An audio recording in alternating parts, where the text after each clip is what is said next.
Ce soir à Marseille, parmi les 45 000 supporters venus encourager la France, Benoît ne passe pas inaperçu. Pas dans le sens, dans l'autre. Je suis en 16/9e. Là, il y a une grosse ambiance ce soir, c'est énorme. Je pense qu'on va se casser la voix. C'est un truc de malade, quoi. Benoît, pompier professionnel de 31 ans, ne rate aucun match de l'équipe de France depuis qu'il a 8 ans. Ce qui pousse à venir dans le stade, c'est l'ambiance. On vit les choses en direct. On a la ferveur, on a l'atmosphère, on a la température. Ce soir, le stade, il est bouillant. Le jeune pompier fait partie du club des supporters de l'équipe de France. Il a ainsi accès à des billets à prix réduit, 25 € la place. Le supporter, c'est le 12e homme. Hein. Il n'est pas sur la pelouse, mais s'il ne joue pas son rôle, ça pousse pas les joueurs, ça les transcende pas. Donc c'est à nous aussi de faire le maximum. Hein. Allez, allez, allez, Ce soir, Marseille est la capitale du football. Et pendant un mois, c'est tout l'Hexagone qui vit au rythme de l'Euro. Mais pour que la fête soit réussie, des milliers de Français s'activent en coulisses. Le risque terroriste est omniprésent. Le dispositif vient d'arriver, on vient vers vous. Exceptionnellement, nous avons pu suivre les hommes du RAID et de la BRI, mobilisés 24 heures sur 24. Tu les fais rentrer là tous là? Allez. Sur la fan zone de Marseille, au bord de la plage du Prado, Steve a lui pour mission de tenir en haleine 80 000 fans de foot. Pour l'équipe de France, un maximum de bruit! Joseph, lui, a décidé de transformer un vieux camion en food truck pour vendre des bagels sur la fan zone de Lyon. C'est parti là, les gens ont faim. Enfin, nous avons pu suivre le commissaire Boutonnet, le patron de la brigade anti-hooligan. Il fait face à une explosion sans précédent du phénomène. Alors, le problème, c'est qu'il y a beaucoup de bouteilles de verre qui sont par terre et ça sert de projectile et c'est dangereux.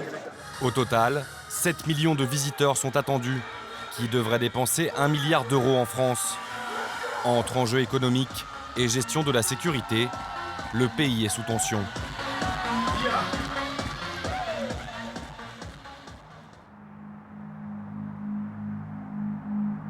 Une semaine avant le début de la compétition, au cœur de Paris, dans le célèbre 36 quai des Orfèvres, le QG de la BRI.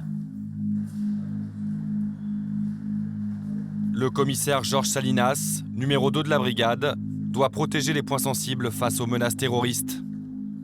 On simule donc qu'on a une attaque terroriste avec des gens qui sont armés, qui se déplacent et qui tirent dans la foule sur la fan zone, à la Tour Eiffel. Chacun se monte dans les véhicules et on part directement et on va voir combien de temps on met. C'est reçu?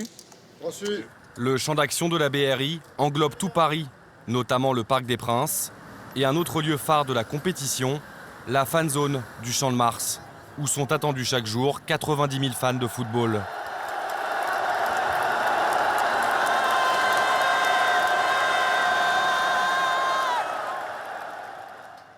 Pour intervenir au plus vite, la BRI a créé une force d'intervention rapide. On a des gens qui sont H24, armes aux pieds, prêts à partir. C'est un dispositif qu'on a bien testé malheureusement sur Hypercacher. Et c'est un dispositif qui a refonctionné malheureusement aussi sur le Bataclan. Ouais, Jérémy, vous recevez le top 2? Donc là, j'ai déclenché le chronomètre. La brigade compte actuellement plus d'une centaine de policiers. Ils doivent pouvoir se projeter n'importe où dans la capitale en moins de 20 minutes.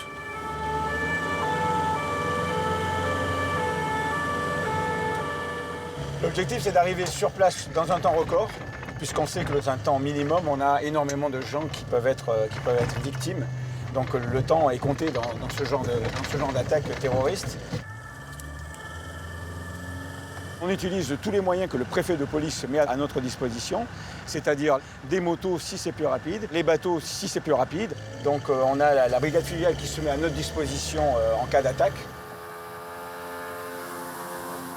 Sur ces bateaux, une douzaine de policiers, dont des tireurs d'élite.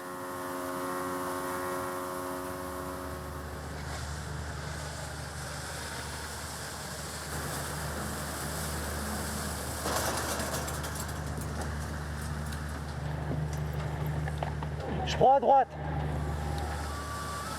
Ouais, c'est bon, ils sont là. Hein. Donc on fait jonction avec eux. Reçu. Donc le motard, vous vous écartez. Ok, on est tous bien là. Allez, go. Allez, on y va, rejoins la colonne. Allez. C'est bon, ils sont dans les temps là. Ils travaillent bien là. Ils ont fait une bonne jonction, ils ont réussi à bien se coordonner. Reçu. Les deux groupes de la BRI doivent atteindre l'entrée de la fan zone.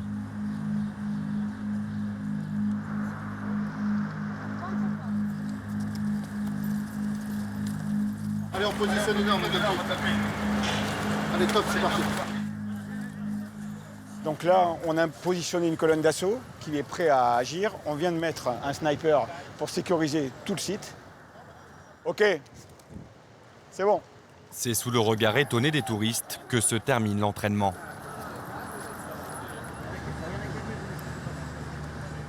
Bon, écoutez les gars, donc l'exercice, ça s'est bien passé. On a fait un temps vraiment très très court. Voilà, je crois qu'on est prêt et on va montrer au monde entier qu'on peut assumer et assurer. Voilà, bravo les gars. C'est la première fois que la France doit gérer des fan zones. Réparties dans 10 grandes villes, elles sont protégées par près de 10 000 policiers, gendarmes et agents de sécurité.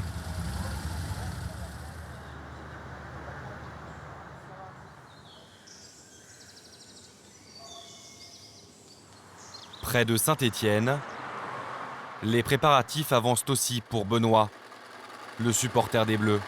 Pour confectionner son costume, il a mis toute sa famille à contribution, même sa grand-mère. Elle est couturière, enfin elle sait coudre, donc je l'ai embauchée. En même temps, ça permet de passer un bout de temps ensemble. Marguerite, 81 ans, Tac. J'ai peur que ce soit pas super joli en fait. ainsi que Raoul, le père de Benoît, sont les premiers fans d'Obélix le Gaulois. Faut pas que ça fasse deux plis. Tu vois, regarde. Là, on est perfectionniste. Non, il faut bien tirer le tissu. Il faut toujours écouter les anciens, ils ont toujours raison. Dans cette famille de footballeurs amateurs, les gènes du supporter se transmettent de génération en génération. On va dire qu'on est tombé dans le football en étant petit, hein. Très petit. Quand on est à 4 km du stade Geoffroy Guichard à Saint-Étienne, on peut que tomber dans le football. Après, c'est pas forcément qu'on apprécie le football. C'est aussi parce qu'il y a des émotions qui sont transmises dans les stades de foot. Ses émotions les plus fortes, c'était il y a 2 ans. Lors de la Coupe du Monde au Brésil, Benoît avait étrenné sa tenue d'Obélix. Pour l'Euro, le supporter des Bleus voudrait un costume plus confortable. Tu viens nous aider? Attends, tire pas trop, mamie. Au Brésil, on n'avait pas tout ce matos-là, donc on a fait avec du cellophane alimentaire. Et on perdait 2 kilos par match à peu près. Hein, hop. Impeccable. Si t'es content, tant mieux. Ça commence à prendre forme, c'est pas mal. Le supporter stéphanois a décidé d'afficher en grand sa passion pour les Bleus. En plus du costume, il fait repeindre le capot de sa voiture. Ça fait pas too much. On est dans l'esprit, quoi. Ça fait pas kitsch. Pendant l'Euro, il va parcourir 5000 km au volant de sa voiture customisée. Première étape dans 2 jours, au Stade de France.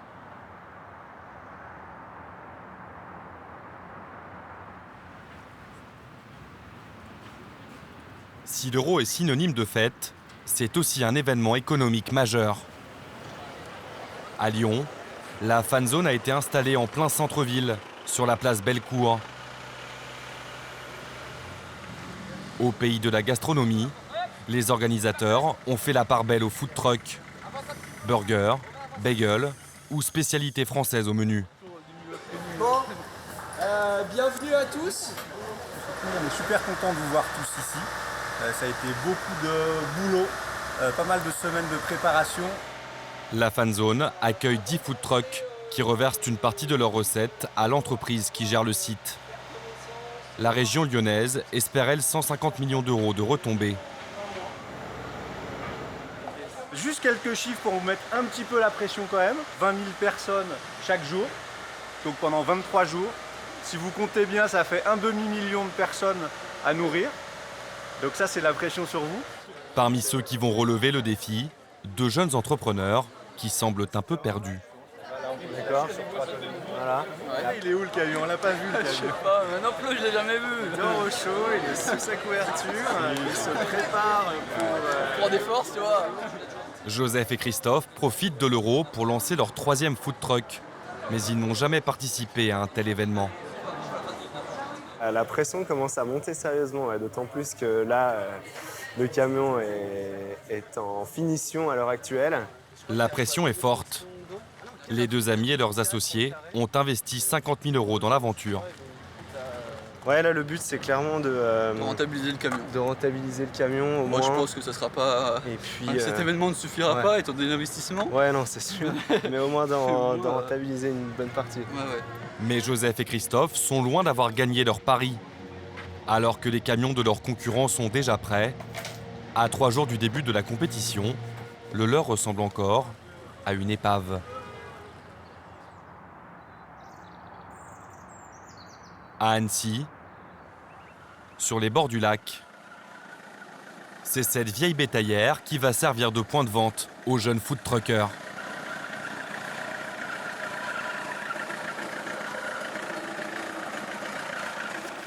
Oh là là, c'est les vérins et tout. On va pouvoir bosser dessus, mon gars, on va pouvoir avancer tellement. Ça, c'est Pour le moment, le camion de Joseph n'a aucun aménagement intérieur.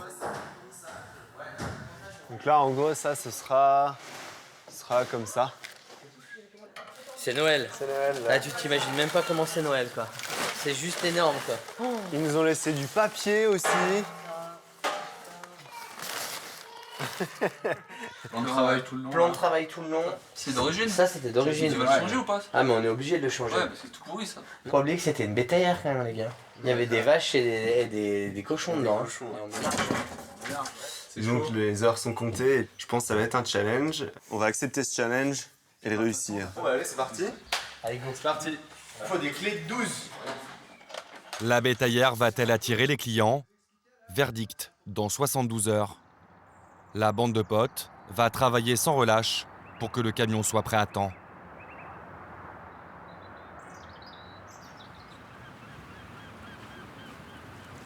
À Marseille ce matin, c'est le grand jour. Le coup d'envoi de l'Euro sera donné dans quelques heures.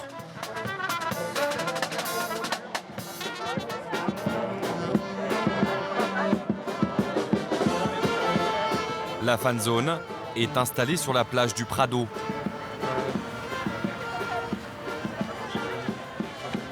Oh là là là là, c'est impressionnant, c'est impressionnant. Steve a été choisi pour assurer l'animation du site. Il découvre son immense terrain de jeu. Merci. Là, ça fait, là le cœur, waouh. J'ai même des frissons, c'est exactement le même sentiment que quand t'es gosse et que tu découvres les cadeaux au pied du sapin. Je danse disco. Je crois que je vais danser tout le long de l'après-midi.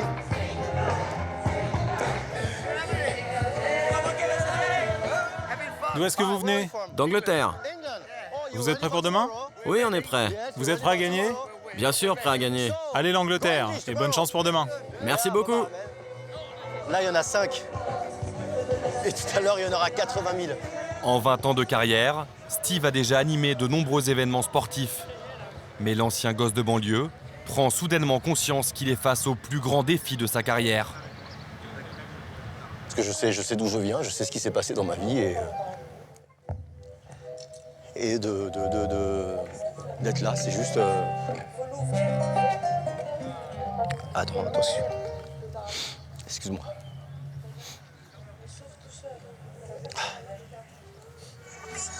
Oh, il est tout bébé.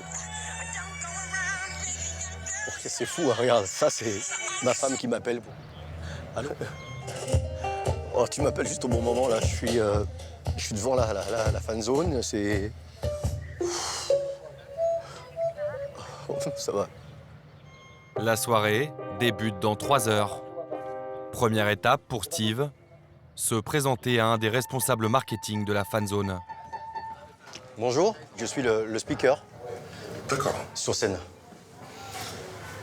Ah oui? Ouais. Je sais pas du tout comment ça.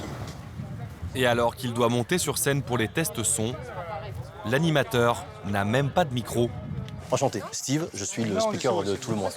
De tout le mois de l'événement, sur le speaker scène. D'accord. Tu vas parler sur cette scène-là? Tout à fait. Je suis celui qui accueille les gens, donne l'ambiance. C'est bon, tu veux pas qu'il y ait un speaker. Après les t-shirts, c'est le micro, c'est le plus important. Parce qu'à la limite, je peux le faire torse nu, tu vois, mais sans micro, c'est pas la peine. Je suis bon en mime, mais pas 3 heures de mime, c'est difficile. Ah, je suis pas bien là. Je suis pas bien là. Pour Steve, la soirée s'annonce compliquée.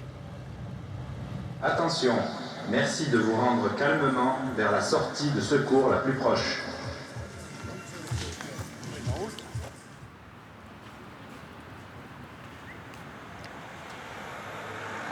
Dans une auberge de jeunesse, au centre de Paris, Benoît lui aussi se prépare pour le premier match des Bleus. On ressemble à des clowns, mais c'est pas grave. Hop.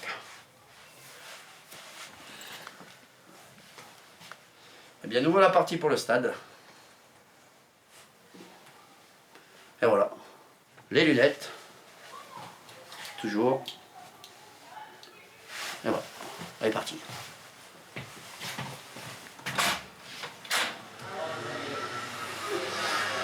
Bon, on est parti. Benoît est accompagné par ses amis du club des supporters de l'équipe de France. Et vous nous ramenez la coupe, c'est tout ce qu'on demande. Voilà. Ok.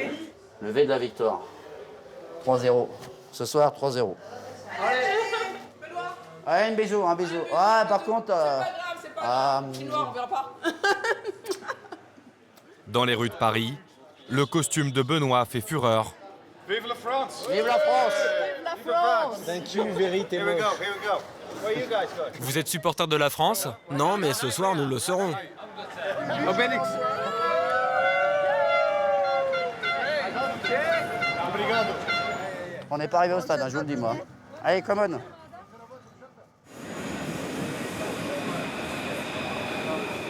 Super. Vous allez au match, les filles? Ouais.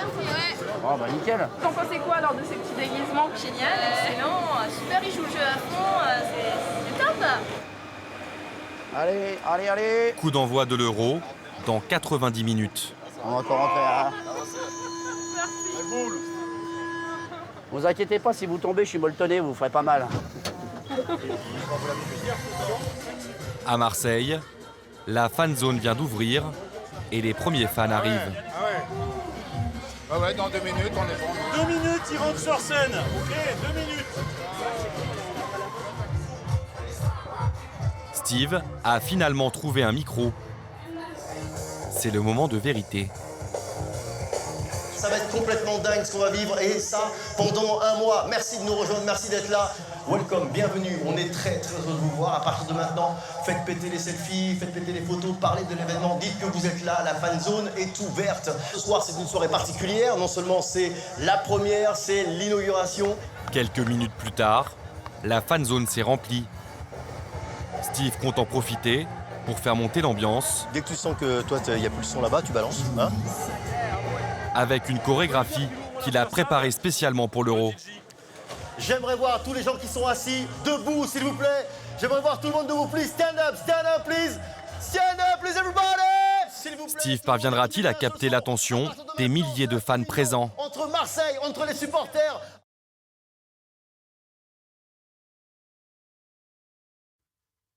L'équipe de Sécu qui est là pour... Dans quelques instants, Steve va avoir une nouvelle surprise. Monte le son et tout le monde tape des mains, on y va. Et à Marseille, vous allez aussi découvrir les coulisses de la lutte contre les hooligans. Ça va partir. ils attendent que ça, que ça parte un coup. Non mais ça on est d'accord.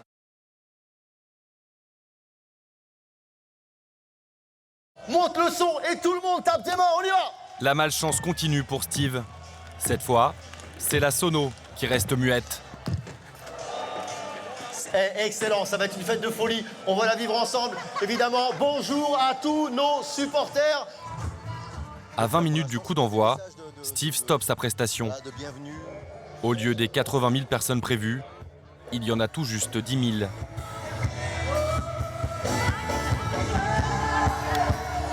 Pour l'instant, on va dire que c'est un peu, un peu bordel, quoi, parce que faut que tout le monde se cale. Ça commence bien. Ça commence bien.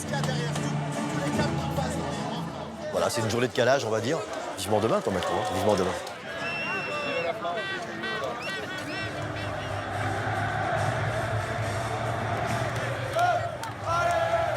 Au même moment, au Stade de France, Benoît et ses amis, eux, savourent cet instant qui est le rêve de tout supporter.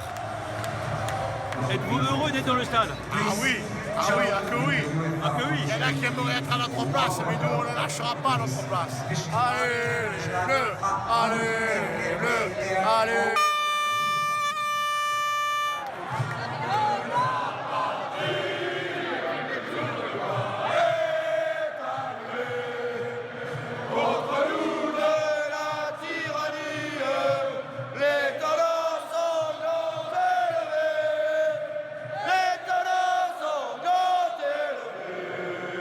Alors que les 80 000 spectateurs profitent de l'événement, dans les sous-sols du stade, l'ambiance est tout autre. Une trentaine de policiers du RAID sont répartis dans l'enceinte.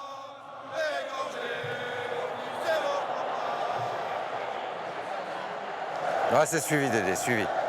Rappelle Christophe. Gilles est commandant dans l'état-major du RAID. Avec lui, plusieurs hommes dont des tireurs d'élite et un véhicule blindé. Le but, c'est de gagner du temps. Concrètement, l'enceinte du stade est sécurisée telle qu'elle est. Le risque va venir de l'extérieur.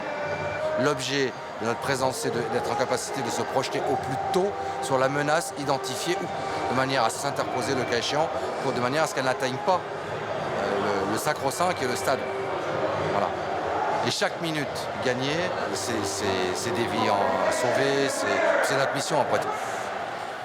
Ce dispositif est prévu pour toutes les rencontres de l'Euro. Chaque stade possède son groupe d'intervention. Les spectateurs, eux, sont préoccupés par l'équipe de France qui peine contre la Roumanie. Allez, allez, allez! Mais à la 57e minute, les Bleus ouvrent le score.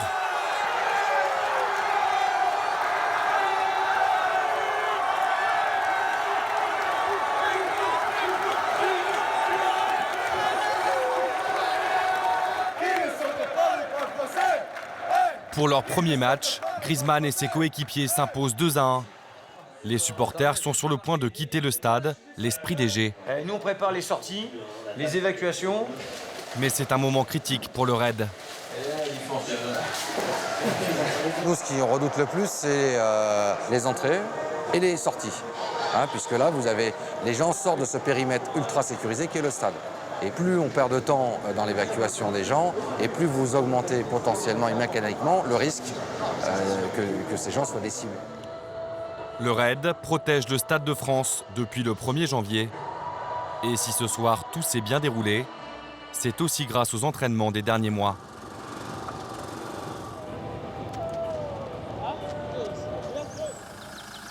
Trois semaines auparavant, On embarque maintenant.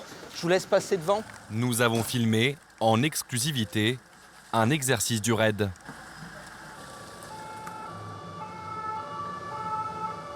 La menace est très élevée en ce moment. Sous le commandement d'Éric, numéro 3 du RAID, le groupe d'intervention s'apprête à rejouer au Stade de France le même scénario que lors des attentats de 2015. Évidemment que nous avons en tête les attaques du 13 novembre. On aura tous une petite pensée pour cette soirée-là. Au total, le RAID va s'entraîner plusieurs dizaines de fois sur le site avant le début de l'Euro. Le but, connaître par cœur chaque recoin des 5 hectares du plus grand stade de l'Hexagone. C'est toujours important de connaître la configuration des lieux, les passages qui permettent de traverser le stade plus rapidement. Et à l'intérieur, il y a quelques kilomètres de couloirs, de coursives et de voies carrossables. Le jour où on intervient, on a des automatismes en fait tout simplement. Donc ça, bien évidemment, c'est primordial. Aujourd'hui, les forces de l'ordre simulent une attaque terroriste grandeur nature. Plusieurs dizaines de pompiers et de policiers sont mobilisés.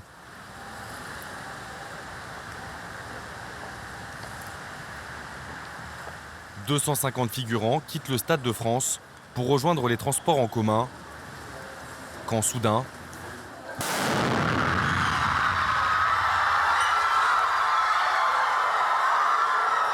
des kamikazes ont actionné leur ceinture d'explosifs, faisant une centaine de victimes. Donc l'explosion a eu lieu sous l'autoroute. Les premiers intervenants sont les hommes du raid et les démineurs.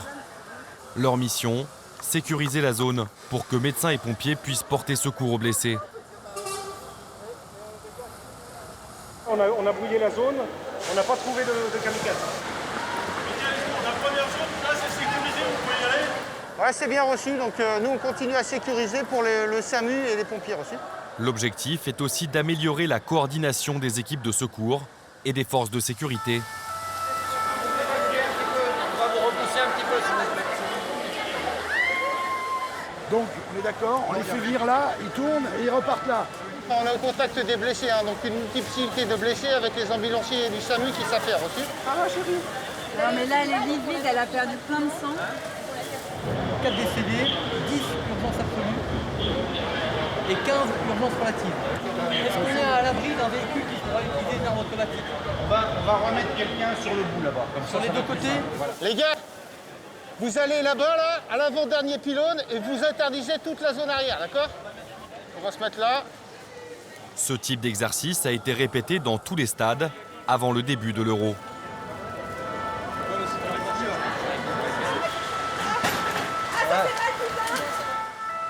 Pendant la compétition, plus de 75 000 policiers et gendarmes sont mobilisés sur tout le territoire. Tous les moyens sont mis en œuvre pour que nos concitoyens et les visiteurs puissent fêter le football, soutenir leurs équipes et faire la fête.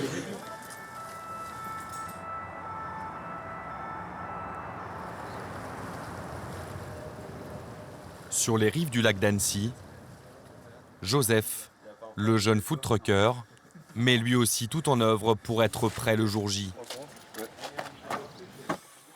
La surprise du chef, attention, et des bagels. C'est le bagel croqué qu'on mettra sur le dessus du camion. Les amis ont relevé le défi. Leur camion, encore à l'état de vieille bétaillère il y a 48 heures, est presque comme neuf. Ça marche, l'électricité. Bon, ça y est. Bon, ça y est, hein. Alors là, c'est quoi là? C'est l'eau? Ouais, donc là-bas il y a l'eau. Au propre salle? Ouais, au propre salle. Les frigos. Les frigos néons. Les frigos néons. Yes. C'est une belle bête, hein. Bon, il y a encore deux, trois petites finitions à finir, mais on est super content. Enfin, là, ça y est, il est prêt à au moins servir des bagels aux gens. Et je pense qu'il y aura une personne qui sera là, qui bougera pas, et qui prendra les commandes, tac, tac, tac. Et puis l'autre qui lui dira, bah tiens, vas-y, pastrami, saumon. Et puis l'autre, il produit. On vise entre 400 et 450 bagels. Attention, extinction des feux, fermeture des portes. Chaque centimètre carré du camion est exploité. Le but, hop là, minimiser les coûts. Hop. Là, on va le vendre à 7 €. Si on part du prix et puis qu'on enlève tout, l'emplacement sur la zone, les salaires des gens qui vont venir nous aider à travailler, la matière première. Et donc au final, sur 7 €, il va rester 40 centimes. Ouais. Faut vendre du volume, ouais, c'est sûr. Les bagels sont prêts pour la vente. Qu'est-ce qu'il est mort déjà? Encore faut-il parcourir sans encombre les 140 km qui séparent Annecy de Lyon. Il est mort. Alors les phares. Après normalement on a les clignots clac. Ça marche ou pas là? Ouais, il marche. Là, il est en train de marcher là. Ouais. Et derrière? Il marche pas là. Ouais, bah c'est l'ampoule qui doit être cramée là, faut regarder. C'est pour ça qu'il va plus vite devant. Les essuie-glaces, me demande pas comment ça fonctionne. Audran, un ami garagiste, a été sollicité pour faire une inspection du camion juste avant le départ. Est-ce que tu seras d'astreinte s'il y a un problème sur la route? Malheureusement, je pense bien, oui. Je pense que je vais avoir le droit à... Oh non, on est en panne au bord de la route. On a juste à embarquer l'autre gros bagel et puis à fermer. Allez. Hop là. Attention les doigts. Yes. Et puis c'est parti. Dans moins de 5 heures, Joseph et ses amis doivent être en place sur la fan zone de Lyon. Mais une surprise les attend. En ce deuxième jour de compétition, des centaines d'Anglais prennent le TGV en direction du sud de la France. Terminus Marseille-Saint-Charles, terminus de ce TGV. Les supporters britanniques sont réputés pour leur ferveur, mais aussi pour leur débordement. Ce soir, l'Angleterre affronte la Russie et des centaines de hooligans des deux pays auraient réussi à s'introduire en France.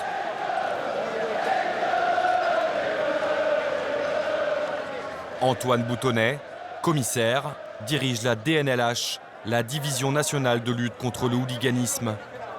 C'est lui qui a chassé les supporters violents du Parc des Princes.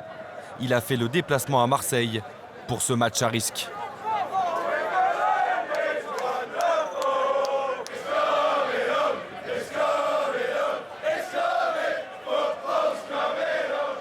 Les supporters qui sont présents ici s'alcoolisent depuis un bon moment. À partir du moment où on est suralcoolisé, on a des comportements qui peuvent être un peu excessifs.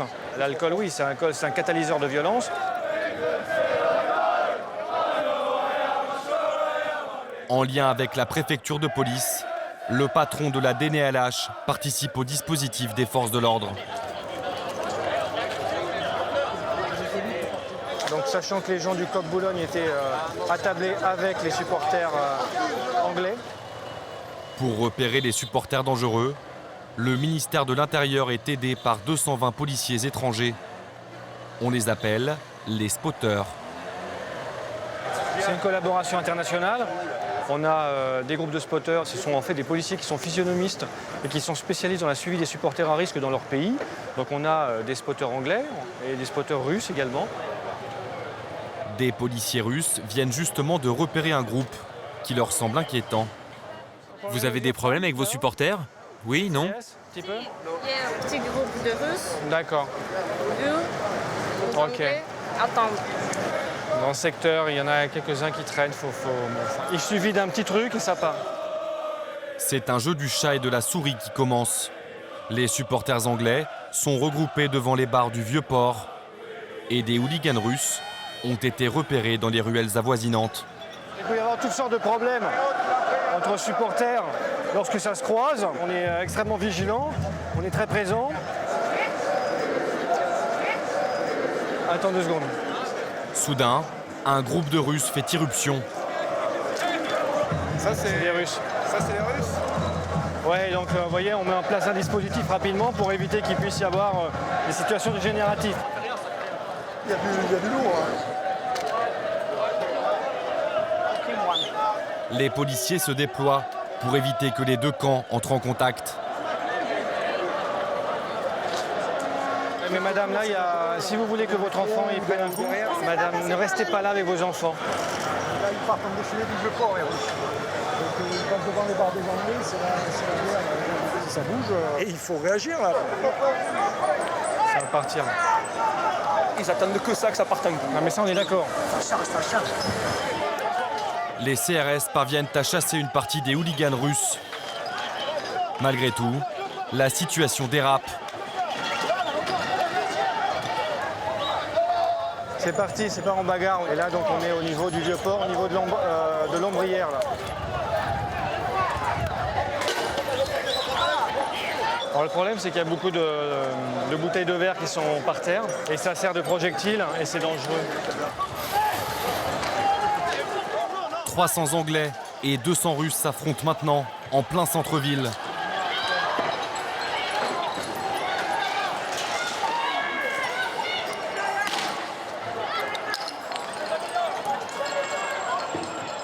Un supporter anglais a été violemment agressé. En arrêt cardiaque, il est très vite secouru par les CRS, puis les marins-pompiers.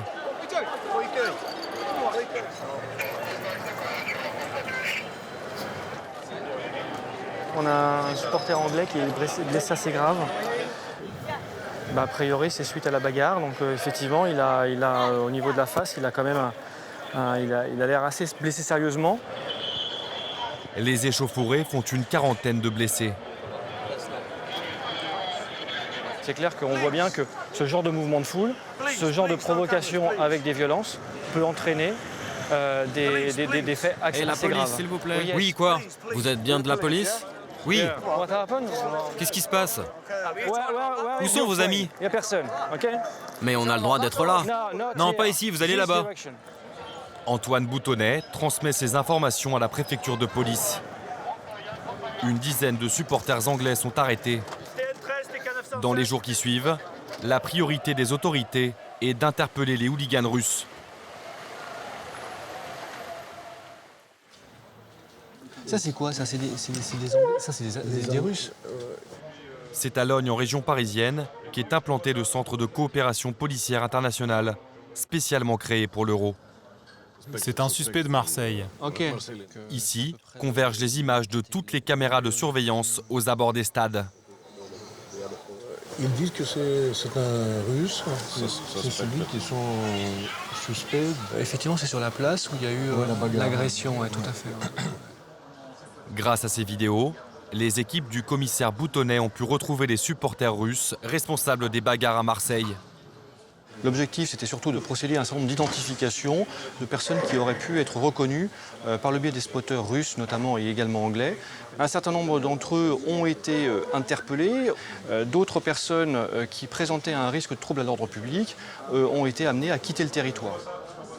3 des hooligans russes écoperont de peine, allant jusqu'à 3 ans de prison ferme. Joseph et ses amis sont eux en route pour la fan zone de Lyon. Alors, avec leur food truck, tout juste sorti du garage. il va falloir en vendre des bagels. 35 litres, ça fait à peu près 100 bagels. Voilà. On peut compter en bagels. Mais à 2 heures du rendez-vous, Putain, j'ai plus de batterie. Un imprévu risque d'anéantir les espoirs des vendeurs de bagels. Ouais, mais j'ai un autre problème, là, j'ai plus de batterie. Un ami de Joseph, qui fait la route avec lui, tente une réparation de fortune. C'était sûr qu'il allait se passer un truc, quoi. Et ça, là, tu mets noir sur... Juste, voilà, on va essayer de bien les mettre au mieux. Le risque, c'est que ça touche là la masse, en fait. Ah ouais. Et là, ça fait des... ça pétarde de partout, ça fait des étincelles de partout. Ok. Donc, faut faire gaffe. Ça explose, quoi. Non, ça explose pas, mais toi, ça va te faire bizarre, quoi. Voilà, ça marche. Wouh! La nouvelle batterie, trop volumineuse, ne tient pas dans l'emplacement prévu. Et donc, du coup, on a accès directement au bitume en dessous, là.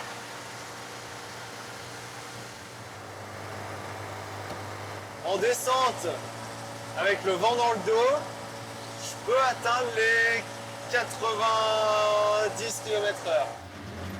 Après 4 heures de route pour parcourir 140 km, Joseph atteint enfin son emplacement. Ouais, c'est bon. Nickel. Je me ravance si ça va. Avance-toi un tout petit peu, ouais, c'est bon. Il fait petit là, hein, regarde-le. Comparé à la taille de l'écran, c'est impressionnant, hein. Là ça me laisse sans voix. Je pense qu'il n'y aura pas de souci, ça. Non, vraiment, l'emplacement. Ouais, l'emplacement enfin, est dingue. il y a juste à voir, quoi. Il y a le camion, il y a l'écran. Et il n'y a rien d'autre. Ouais, c'est plus que pas mal, hein. C'est clair. L'emplacement est idéal, mais Joseph a pris du retard à cause de la panne. Les 20 000 supporters attendus commencent à arriver et son camion n'est pas prêt.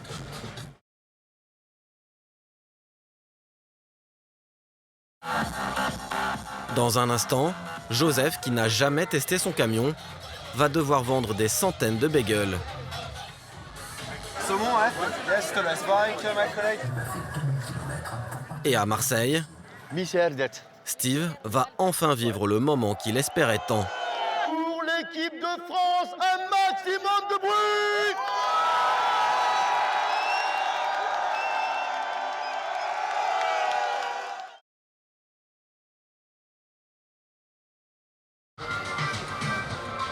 Les gens commencent à arriver là petit à petit. Joseph espère 3 000 € de recettes ce soir, soit 400 bagels.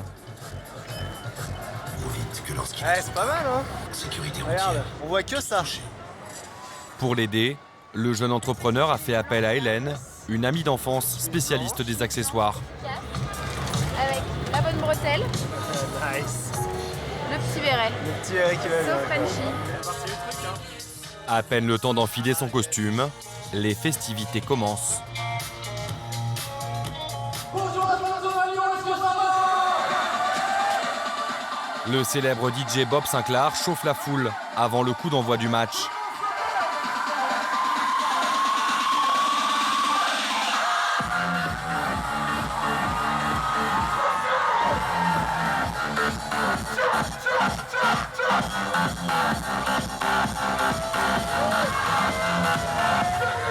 C'est un peu le calme avant la tempête. Là, d'ici 1 heure, je pense, va falloir y aller, là, clairement. Allez, coup d'envoi.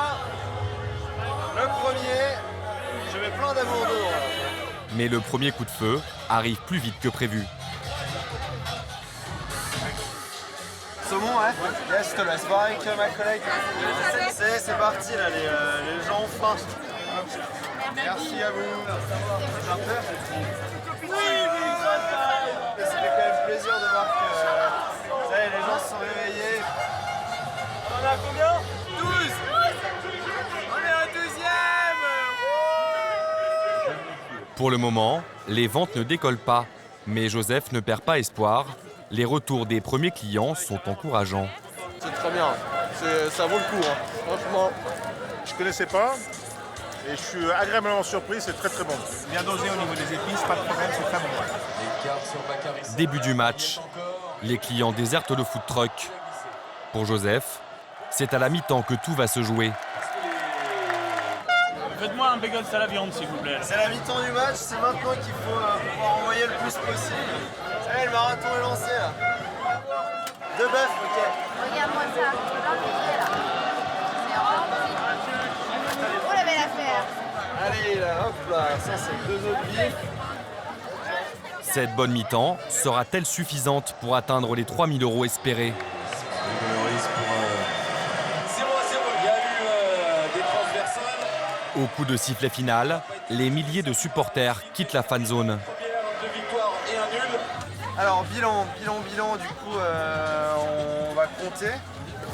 Hop là, boum, je suis à 300, 900. On va être approximativement à entre 1000 et 1200 de chiffre d'affaires. Donc c'est pas mal. C'est pas mal. Bon, on va pas cacher qu'on est un peu déçu par rapport à ce qu'on avait prévu à la base. Après, on est quand même content d'avoir fait ce service dans le sens où tout a marché, nickel. Ok, c'est pas grave, on avance quand même. Les matchs suivants ne seront pas meilleurs pour Joseph. Il compte sur un bon parcours de l'équipe de France en phase finale pour écouler ses bagels à 7 €.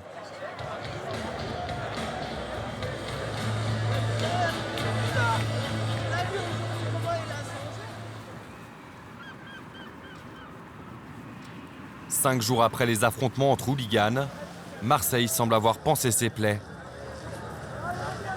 Ce soir, la ville accueille le deuxième match des Bleus. Dans la fan zone, des centaines de supporters français et albanais arrivent. Nous sommes en direct sur la fan zone côté village. On souhaite la bienvenue à ceux et celles qui nous rejoignent en ce moment. Nous sommes exactement à 4h20 du coup d'envoi du match. Le match que tout le monde attend. France-Albanie. Steve, le speaker, fait le tour des différentes animations de la fan zone, bien décidé à effacer son échec du match précédent. Je vous rappelle que vous pouvez maquiller les enfants. En ce moment, voilà, le papa qui maquille toute la famille. Là, pour l'instant, l'équipe préférée, c'est... La France. Il faut le dire plus fort, on est fiers. La France. Voilà, donc on a des supporters français. Et là, ça s'agite beaucoup. Je pense que ça va monter au fur et à mesure. Vive la France. Ah bah, vive l'Albanie. Bon, ben voilà, donc ça parle français en plus. Non. Les images des bagarres sur le Vieux-Port sont encore dans tous les esprits. Voilà, donc je me fais des amis. Aujourd'hui, Steve veut montrer que le foot peut être synonyme de fête et de fraternité. Ça j'adore, voilà. Tout le monde s'embrasse, tout le monde se prend en photo. Quelle belle image pour le sport, quelle belle image qu'on va renvoyer ce soir au monde entier. À l'Europe d'abord et au monde entier. Vive Marseille, voilà. Bonne chance pour ce soir. Merci. Tu es le bienvenu en France, mec. Si l'animateur met autant de cœur à l'ouvrage, c'est aussi parce que sa femme a fait le déplacement. Il s'agit d'un jour spécial pour le couple. Ellie supporte l'équipe adverse. Ma femme est venue me rejoindre et ça c'est juste énorme. Voilà, et de qui plus est, en plus elle est albanaise. Donc quand la France va marquer, je vais peut-être faire comme ça mais en douce. Pour pas montrer que son peuple est en train de souffrir à ce moment-là. Moi, normalement, j'ai dit que 2-0 pour l'Albanie. Pour le moment, c'est le match des supporters qui débute.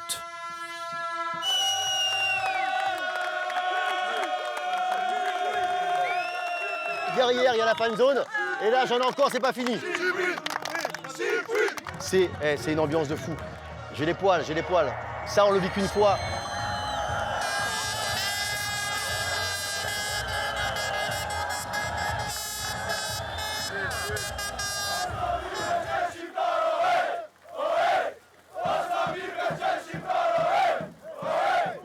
Une ambiance de fête, des supporters motivés. Tous les ingrédients sont là pour que Steve réussisse enfin son show. Moi, ça fait 5 jours que je suis chaud bouillant. J'ai pas encore réussi à mettre en place ce qui était prévu. Donc c'est assez frustrant. Donc je pense que si jamais j'ai une petite ouverture, on va dire que c'est le soir ou jamais. Marseille se prépare à célébrer les Bleus. Alors qu'à Bordeaux, ce sont les champions d'Europe en titre qui sont attendus.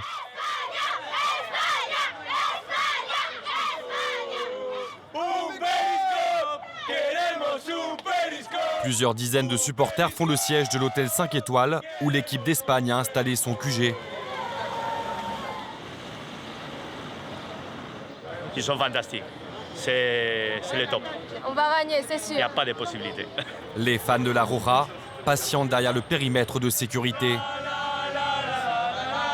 Tout le quartier est bouclé. À l'intérieur de l'hôtel, Georges Salinas et plusieurs policiers de la BRI se préparent. Ce sont eux qui doivent assurer la protection des joueurs espagnols. Aujourd'hui, pas de cagoule noire, mais un costume cravate. La différence aujourd'hui, c'est qu'on est peut-être un petit peu mieux habillé. Il y a, je dirais, dans la protection, une espèce de dress code. Tout le monde est bien habillé, donc on se doit de ne pas dépareiller. Et il est hors de question de travailler pour faire une protection en étant en jean et en basket. Est-ce qu'avoir un autre uniforme, ça change quelque chose? Rien du tout, ça change rien. C'est juste pour les autres. On reste les mêmes, quelle que soit la tenue, que ce soit en civil, que ce soit en tenue noire ou en costume. La mission, elle ne s'arrêtera jamais. Elle s'arrêtera que le jour où les Espagnols seront dans l'avion de retour dans leur pays. Voilà. Et sinon, c'est 24 heures sur 24. Les fourgons vont se mettre en place Ces policiers en costume sont les mêmes que ceux qui sont intervenus au Bataclan. Les joueurs espagnols vont sortir dans quelques minutes. La foule est de plus en plus compacte. Les hommes de la BRI regagnent discrètement leur voiture banalisée et épient le moindre geste suspect. On regarde si tout va bien, on regarde s'il n'y a pas d'individu qui pourrait paraître dangereux, je dirais, et qui voudrait s'en prendre à la sélection. On n'est pas inquiet, on est concentré. Le but aussi, c'est d'être le plus discret possible parce que tout simplement, les stars, c'est pas nous. Les stars, c'est l'équipe qu'il y a dans le bus. C'est eux qui doivent retenir toute l'attention et pas les gens qui sont autour. Les stars de l'équipe d'Espagne sont justement en train de sortir de leur hôtel. Ça va partir là, Joël ? Le bus de l'Espagne prend la route, encadré par 3 véhicules de la BRI. C'est le moment le plus délicat de la mission. Le bus est une cible particulièrement exposée. Le but, que le convoi soit toujours en mouvement. On a des gens qui se mettent aux endroits où éventuellement le cortège pourrait être stoppé. Il faut quand même garder une certaine fluidité parce qu'on sait que la fluidité d'un convoi, ça permet aussi d'avoir plus de sécurité. Le fait de s'arrêter, vous êtes une cible plus facile, tout simplement. Chaque véhicule extérieur au cortège est considéré comme suspect, même un simple scooter. Attends, oh, laisse passer le convoi. La BRI doit pouvoir faire face à tout type d'attaque. Dans chaque voiture, des armes automatiques et plusieurs grenades. Il y a une sensibilité qui est très importante dans cette mission. On n'a pas le droit de se rater, le monde entier regarde cet événement. Donc l'Espagne est une équipe très renommée. C'est un pays qui fait partie de la coalition contre Daesh. On a en tête une attaque terroriste, ça peut être n'importe quoi. On arrive là, on est vraiment à l'entrée du stade là. Voilà, à tout de suite. Après 8 km, le bus espagnol pénètre dans l'enceinte sécurisée du stade bordelais. Les joueurs peuvent rejoindre leur vestiaire. Une fois que tous les bus, les mecs sont partis, ils vont rester dans 10 mètres là. Maintenant, tout a été contrôlé, sécurisé. Donc maintenant, on est un peu plus calme. Mais la BRI n'a pas encore terminé sa mission. À l'abord des vestiaires et sur la pelouse, ils ne lâcheront pas des yeux les 23 joueurs de l'équipe d'Espagne jusqu'au coup d'envoi.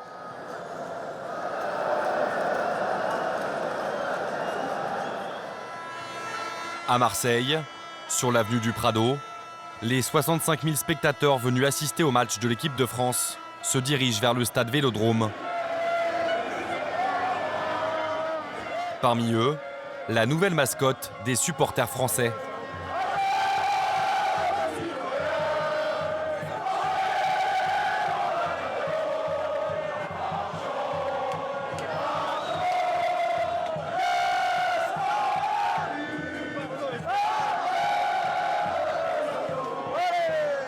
On est à un autre niveau qu'au Stade de France la semaine dernière, il n'y a rien à voir.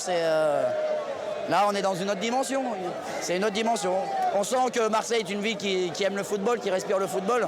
On est en train de montrer aux gens que les supporters de foot ne sont pas tous des hooligans et qu'on n'est pas tous là pour se mettre sur la gueule.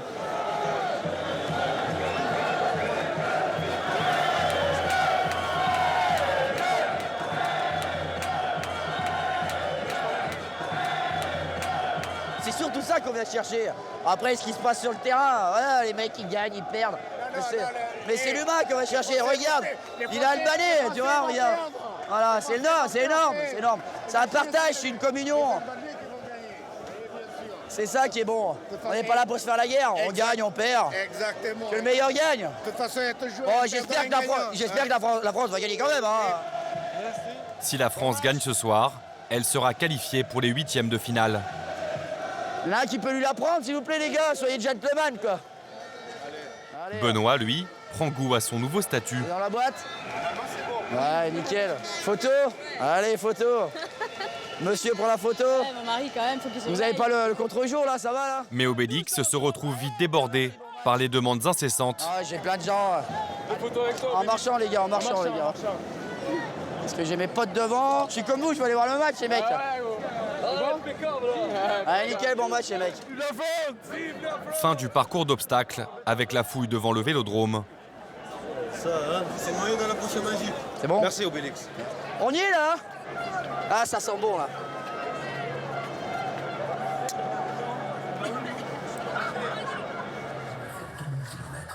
Le début de la rencontre approche. La fan zone s'est remplie. Steve doit embraser la foule en quelques minutes seulement, juste avant le coup d'envoi. 3 minutes pour montrer pourquoi on est là. Là, c'est une tension incroyable. Incroyable. Shakhtar Albania, c'est parti. Et c'est maintenant que Marseille se lève. Marseille tape des mains. Marseille montre que le football est là, présent. Faites du bruit pour le France-Albanie à Marseille.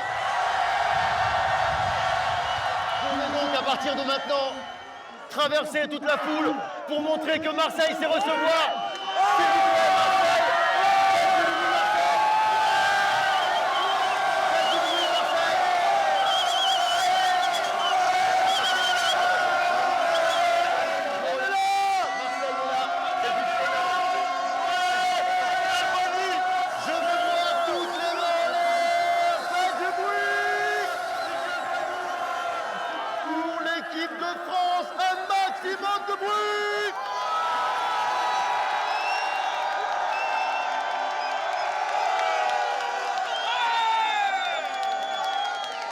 C'est juste waouh! Oh là là, on l'a fait! Oh là là, on l'a fait, merci. Tu es le meilleur. Je sais pas, mais voilà, on l'a fait. Pour moi, tu es le meilleur et tu resteras le meilleur. Ben, c'est gentil. Mon souvenir, ce sera ça.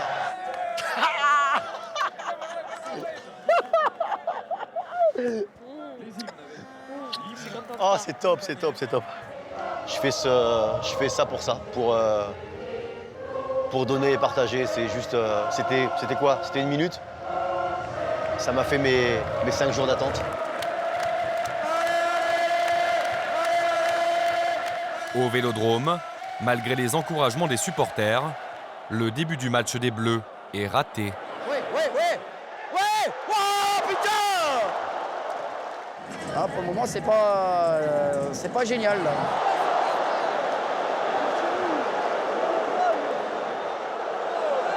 La faute, l'arbitre, là. Elle est bonne! Ouais! Oh putain! Allez, changement, là, des changement. Les 65 000 spectateurs sont sur le point de se résoudre au match nul. Quant à quelques secondes du coup de sifflet final,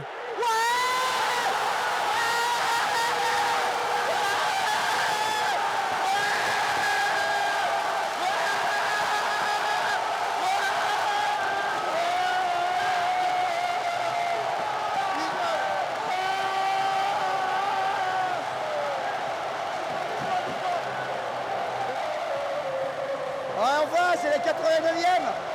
Griezmann, il rentre, il marque. C'est énorme. Maintenant, il faut fermer la baraque. 1-0, c'est suffisant. On n'a pas fait un grand match, mais on s'en fout, on prend les 3 points.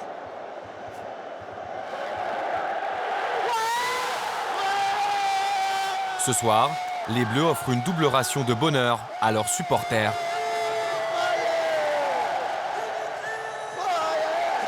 Ah, c'est du sport d'être supporter. On va aller voir les canons. Avec modération. La France est qualifiée pour les 8e de finale. Dans les rues de Marseille, la fête va durer une bonne partie de la nuit. Et nous avons gagné! Allez, la France! Ça suffit, on quitte la tenue. Voilà. Ah, c'est du sport. Ben là, je crois que j'ai dû perdre 2 kilos à peu près. Aujourd'hui, c'était difficile. Difficile, mais chaque match sera difficile pendant la compétition de toute façon. Ah là, je suis à l'aise. Je respire, je revis. Grâce à l'Euro, la France semble retrouver le sourire et oublier les mauvais souvenirs de 2015. Benoît espère bien à nouveau revêtir son costume le 10 juillet pour la finale de la compétition.